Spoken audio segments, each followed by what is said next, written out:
সুপ্রিয় শ্রোতা, সবাইকে একরাশ কদমের শুভেচ্ছা জানিয়ে শুরু করছি ছাত্র জনতার জুলাই আগস্ট 2024-এর গণ অভ্যুত্থানের উপর ভিত্তি করে বিশেষ অনুষ্ঠান রক্তাক্ত জুলাইয়ের দিনলিপি। উপস্থাপনায় রয়েছে আমি ফারহানা সাদেক।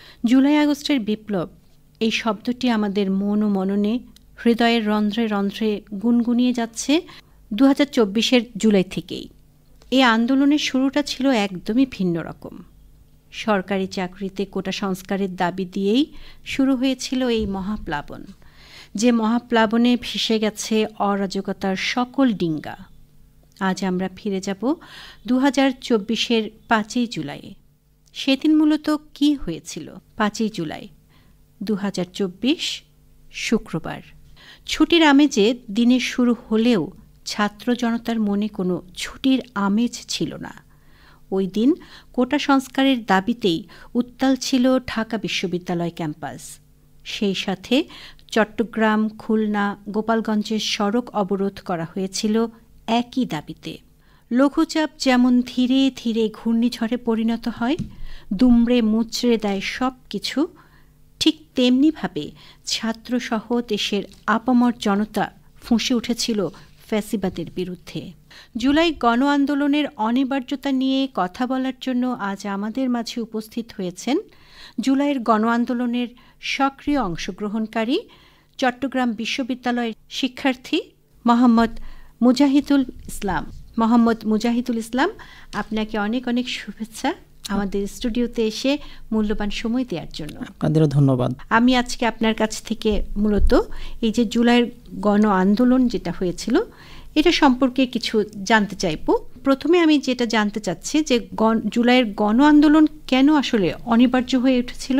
আপনারা জানেন 2018 সালে কোটার বিরুদ্ধে আন্দোলন হয়েছে। সেখানে সাবেক প্রধানমন্ত্রী, যিনি এখন ভারতে পলায়নরত অবস্থায় রয়েছেন, উনি কোটা একেবারে বাতিল করে দিয়েছেন। আমরা অবশ্য তখন কোটা বাতিল চাইনি, আমরা কোটা সংস্কার চেয়েছি। 2024-এ এসে 5ই জুন আবার সেই 18 পরিপত্র বাতিল করে আবার সে আগের কোটার যেই ধারা ছিল সেখানে ফিরিয়ে নেওয়া হয়েছে। এই যে কোটার মাত্রাটা এতটা উচ্চ পর্যায়ে ছিল, এটা সামগ্রিক কোটার হার বিবেচনা করলে শুধুমাত্র 60% নিয়োগ হয়ে যায় শুধুমাত্র কোটার মাধ্যমে, আর মেধার ভিত্তিতে পাচ্ছে মাত্র 40%। সেই জায়গা থেকে মেধাবীরা দিনরাত পরিশ্রম করে যদি এই 40% মাত্র তাদের জন্য থাকে, আর কোটার অল্প সংখ্যকের জন্য রয়েছে 60%, সেই জায়গা থেকে চাকরি একেবারে অনিশ্চিত হয়ে যাচ্ছিল। আরও যদি আমরা একটু বিবেচনা করি, কোটারগুলো শ্রেণী বিবেচনা করি, আপনি দেখেন পোষ্য কোটা হলো যে যিনি বিশ্ববিদ্যালয়ের শিক্ষক, তার ছেলেমেয়েরা সেখানে চাকরি পাবে বা পড়তে পারবে, কিন্তু তার জন্য কি এটা প্রয়োজন রয়েছে? প্রয়োজন নেই। সেনাবাহিনীতে, পুলিশে পোষ্য কোটা রয়েছে, সে নিজেই প্রতিষ্ঠিত, আবার তার ছেলে মেয়েকেও সেখানে দিতে হবে, তার তো এটা অতটা প্রয়োজন নয়। কিন্তু যারা পিছিয়ে পড়া জনগোষ্ঠী রয়েছে তারা সেই পিছিয়েই থেকে গেল। আপনি দেখেন কোটার মাত্রাগুলো এত উচ্চ পর্যায়ে চলে গেল। আমরা মুক্তিযোদ্ধাদের যে কোটা রয়েছে সেখানে সেটা বিশ্লেষণ করতে গিয়ে আমরা দেখলাম সেখানে 90,000 ভুয়া মুক্তিযোদ্ধা রয়েছে। তো 90,000 ভুয়া মুক্তিযোদ্ধারা, তাদের আবার ভুয়া নাতি ছেলে সাজিয়ে তাদেরকে এভাবে চাকরি দেওয়া হচ্ছে। অথচ মুক্তিযুদ্ধ সেই 54 বছর আগে মুক্তিযুদ্ধ হয়েছে, এখন তো কোনো মুক্তিযোদ্ধার ছেলে বা মেয়ে চাকরি পাওয়ার মতো ওই বয়সে নেই, তারাও সেই বয়সটা পেরিয়ে গেছে। তাহলে তাদের এই খালি আসনগুলো, এগুলো সরকার তার দলীয় স্বার্থে ব্যবহার করে তাদের দলীয় লোকজনকে নিয়োগ দেওয়া হতো। সেই জায়গা থেকে আমরা বুঝতে পারলাম যে আসলে এইভাবে আর চলতে দেওয়া যায় না। আমাদের আন্দোলন এই জায়গা থেকে বঞ্চিত হচ্ছিল। সেই জায়গা থেকে আমাদের আন্দোলনটা আসলে অনিবার্য হয়ে ওঠে। আচ্ছা, আপনি কখন এবং কিভাবে জুলাইয়ের গণ আন্দোলনের সাথে সম্পৃক্ত হলেন? আমি আসলে সরকারি চাকরি প্রত্যাশী ছিলাম না, বিসিএস প্রত্যাশীও ছিলাম না।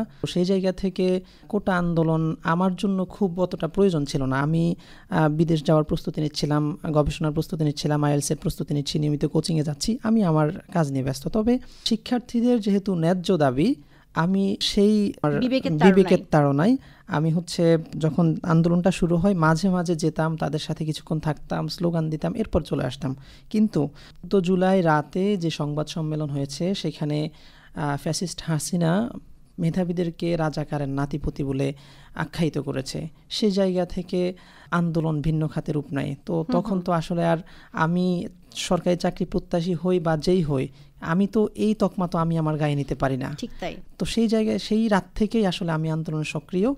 রাতে যদিও ক্যাম্পাসে আমি সরাসরি যাইতে পারি না, ক্যাম্পাস থেকে তখন একটু দূরে অবস্থান করছিলাম, ফোনে খোঁজ খবর বা অনলাইনে অংশগ্রহণ করেছিলাম। এরপরে 15 জুলাই থেকে একেবারে সক্রিয়ভাবে মাঠে আমি আন্দোলনে অংশগ্রহণ করি।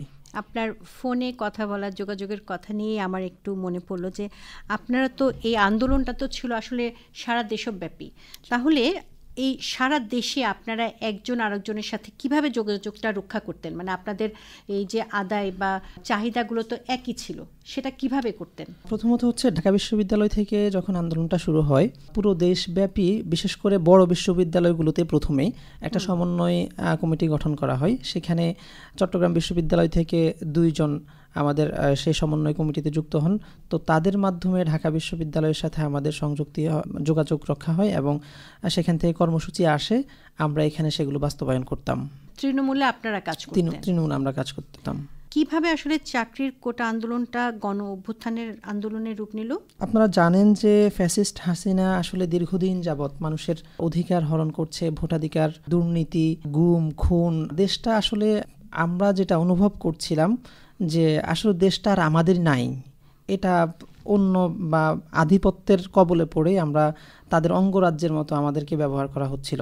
সেই জায়গা থেকে হাসিনা নৈতিক যত আন্দোলন রেইজ হচ্ছিল এর পূর্বেও সকল আন্দোলনকে এইভাবে কোনো রাজনৈতিক বা মুক্তিযুদ্ধের বিরোধী বলে তকমা দিয়ে সেগুলোকে দমিয়ে দেওয়ার চেষ্টা করছিল। তো এই জায়গায় এসে 2024 সালে এসে আসলে আমাদের আর পিছু হটার কোনো সুযোগ ছিল না। যখন আমাদেরকে দেয়াল একেবারেই পিঠ থেকে গেছিল, যখন আমাদেরকে রাজাকার তকমা দিয়ে ফেললো, তখন আমরা বললাম ঠিক আছে, আমরা রাজাকার। যদি আমরা রাজাকার হই তাহলে তুমি যদি বলো আমরা রাজাকার, তবে তুমি কি সেটা আমরা প্রমাণ করে ছাড়বো। তো সেই জায়গা থেকে বিশেষ করে 15 জুলাই পুরো দেশে হাসিনার পেটুয়া বাহিনী ছাত্রলীগের সাথে আমাদের সংঘর্ষ হয়। চট্টগ্রাম 16 শহর স্টেশনে আমাদের সাথে ব্যাপক সংঘর্ষ হয়। এরপরে 16 জুলাই এসে যখন সারা দেশে পুলিশ ছাত্রলীগ এলোপাতাড়ি গুলি করা শুরু করলো, প্রথমেই রংপুরে আবু সাইদ শহীদ হলো, এরপরে দ্বিতীয় চট্টগ্রামে ফয়সাল হোসেন শান্ত শহীদ হলো, ওয়াসিম শহীদ হলো। ওই যে লাশ পড়া শুরু করলো, আসলে যখন লাশ পড়ে গেছে তখন তো আর পিছু হটার সুযোগ নাই। তখন আমাদেরকে আপোষের জন্য ডাক দিল। আমরা বললাম না, রক্তের উপর দিয়ে আসলে আপোষ সম্ভব না, আমাদের রক্তের মূল্য দিতে হবে। সেই জায়গা থেকে আন্দোলন গণ অভ্যুত্থানের দিকে রূপ নিল। এই যে জুলাই আগস্ট গণ অভ্যুত্থানের 1 বছর পার হলো, 1 বছর পরে আন্দোলনের আকাঙ্ক্ষা কতটুকু পূরণ হয়েছে বলে আপনি মনে করেন? যদি আকাঙ্ক্ষা পূরণের কথা বলি তাহলে এটা খুবই সামান্য। কারণ আমরা যে আকাঙ্ক্ষা নিয়ে আন্দোলন করেছিলাম, একটি বৈষম্য মুক্ত বাংলাদেশ, দুর্নীতিমুক্ত বাংলাদেশ, যে বাংলাদেশে কারো কোনো আধিপত্য থাকবে না, আমরা সেই জায়গা থেকে এখনও বেরিয়ে আসতে পারিনি। আমরা এখনও স্বৈরাচারের বিচার হয়নি। আমাদের 2000 প্রাণ ঝরে গেল, 40,000 ভাই আমাদের অন্ধ পঙ্গু হয়ে এখনও বেঁচে আছে, তাদের এখনও বিচার হয়নি 1 বছর পেরিয়ে গেলেও। আমাদের দেশের যেই হাসিনার আমলের প্রথম থেকেই যে হত্যাযজ্ঞগুলো হয়েছে, আমরা ভেবেছিলাম এগুলোর বিচার হবে। বিশেষ করে 57 জন আমাদের চৌকস সেনা অফিসারকে হত্যা করে দেশকে পঙ্গু করে দিতে চেয়েছিল, কিন্তু সেই সেনা হত্যার বিচার এখনও হয়নি। এরপরে আরও কয়েকটি গণহত্যা হয়েছিল, শাপলার গণহত্যা হয়েছিল, কোনো বিচারও আমরা এখন পর্যন্ত পাইনি। যদিও আমাদের কিছুটা আমরা নড়ে চড়ে বসার চেষ্টা করছি, আমাদের বিজিবি এখন আগের চাইতে কিছুটা সক্রিয়, আমাদের সীমান্তের মানুষগুলো কিছুটা আন্দোলন করার চেষ্টা করছে। সেই জায়গা থেকে মনে করি যে আসলে আমাদের আকাঙ্ক্ষা যা ছিল আমরা খুব কমই পূর্ণ হয়েছে। আসলে এক কথায় বলতে গেলে আমাদের আকাঙ্ক্ষা পূর্ণ হয়নি। আমাদের আকাঙ্ক্ষা পূর্ণ হয়নি, আপনার কণ্ঠে একটা হতাশা আমি লক্ষ্য করছি। নিশ্চয়ই আমরা কালক্রমে এই হতাশা কাটিয়ে উঠতে পারবো, আমাদের আকাঙ্ক্ষা নিশ্চয়ই পূরণ হবে, আমরা সেটাই আশা করছি। অনেক অনেক ধন্যবাদ মোহাম্মদ মুজাহিদুল ইসলাম, আপনি আমাদের মাঝে এসেছেন এবং আপনার অতি মূল্যবান কিছু অভিজ্ঞতা আমাদের সাথে শেয়ার করেছেন। আমাকে আহ্বান করার জন্য আপনাদেরকেও ধন্যবাদ। সুপ্রিয় শ্রোতা বন্ধুরা, শুনছিলাম মোহাম্মদ মুজাহিদুল ইসলামের কাছ থেকে তার সময়ের সেই আন্দোলনের নানা রকম কাহিনী। বন্ধুরা, এখন একটি বৈষম্য বিরোধী গান শুনব।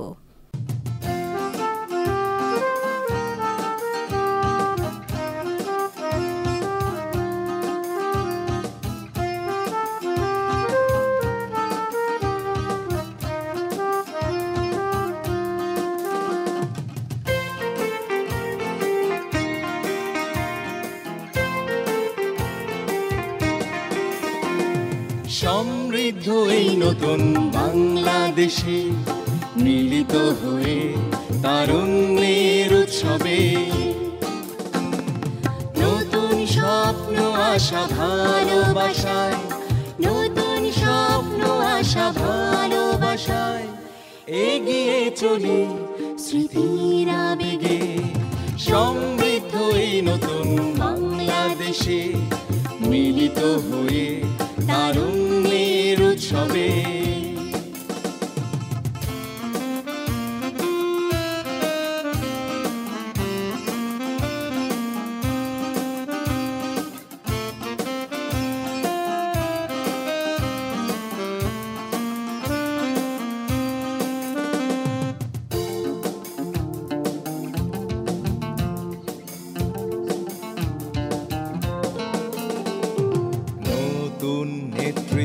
গড়ে তুলতে জাতীয় ঐক্য সৃজনশীলতা, সামাজিক দায়িত্ববোধ জাগ্রত হোক সবার মনে।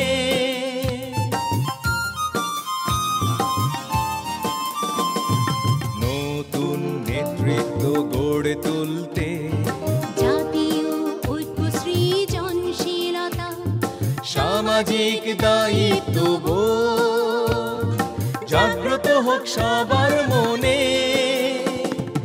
ঐক্যের বন্ধন সুদৃঢ় করি, ঐক্যের বন্ধন সুদৃঢ় করি তারুণ্যের প্রাণের উৎসবে। সমৃদ্ধ এই নতুন বাংলাদেশে মিলিত হয়ে তারুণ্যের উৎসবে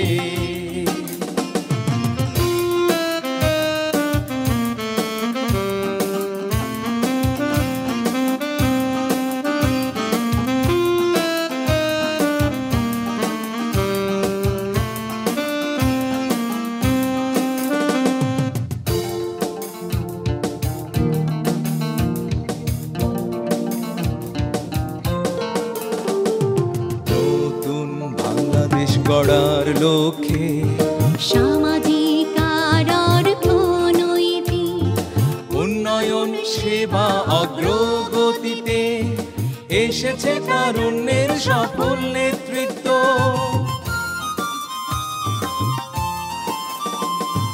নতুন বাংলাদেশ গড়ার লক্ষ্যে সামাজিক আর অর্থনৈতিক উন্নয়ন সেবা অগ্রগতিতে এসেছে তারুণ্যের সফল নেতৃত্ব। জুলাইয়ের চেতনা ধারণ করে, জুলাইয়ের চেতনা ধারণ করে এবার নতুন সমাজ হবে। সমৃদ্ধ এই নতুন বাংলাদেশে মিলিত হয়ে তারুণ্যের উৎসবে নতুন স্বপ্ন আশা ভালোবাসায়, নতুন স্বপ্ন আশা ভালোবাসায় এগিয়ে চলি স্মৃতির আবেগে। সমৃদ্ধ এই নতুন বাংলাদেশে মিলিত হয়ে তারুণ্যের উৎসবে, মিলিত হয়ে তারুণ্যের উৎসবে, মিলিত হয়ে তারুণ্যের উৎসবে।